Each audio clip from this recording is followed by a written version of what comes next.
Hi, it's Mr. eTutor here again, your mystery tutor at mysterytutor.com, and welcome to video module 1-9. This video module is on an extremely important, extremely fundamental aspect of the SAT that for some reason almost everyone overlooks. And that has to do with the fact that the SAT is a multiple choice test in most respects. Let's think about the strengths and weaknesses that multiple choice presents to the College Board. Remember, as I've said in earlier modules, we're always going to try to think, why did the College Board do this? What's the reason behind this part of the test? So, what is probably the reason behind the multiple choice aspect of the test? I would say, if I had to guess, that the College Board uses multiple choice for one very important reason. The multiple choice test format is the easiest, fastest, cheapest, and most objective format you can possibly use to create a test. With multiple choice, no one ever has to wonder, am I going to get a good grader? Am I going to get someone who knows what they're talking about? Did I maybe offend somebody with my choice of words or anything like that? On multiple choice, you either fill in a bubble correctly or you don't, and that's all there is to it. This saves the College Board all kinds of time and money, and it makes grading the test much, much easier for them. So we can kind of see why they would want to do that. Now we need to ask ourselves, well, what would the major drawback be of using multiple choice? Because every single time the College Board makes a choice, we want to look at that choice strategically and say, how can we turn this to our advantage?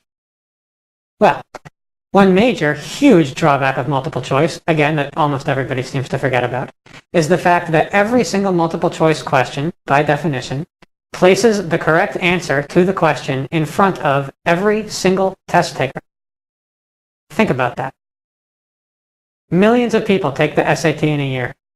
And every single one of those millions of people had the correct answer to every single SAT question right in front of them the whole time.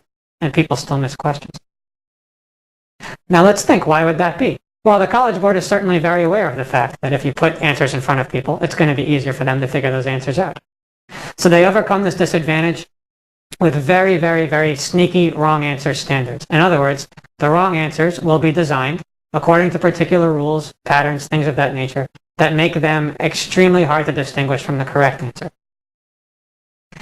One lucky thing for us, though, is that these wrong answers are designed, like everything else on the SAT, according to certain standards.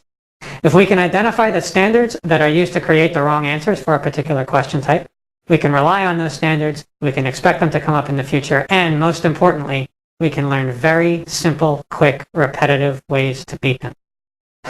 Multiple choice is easy for the College Board to grade, but it's even easier for you to use as a test taker.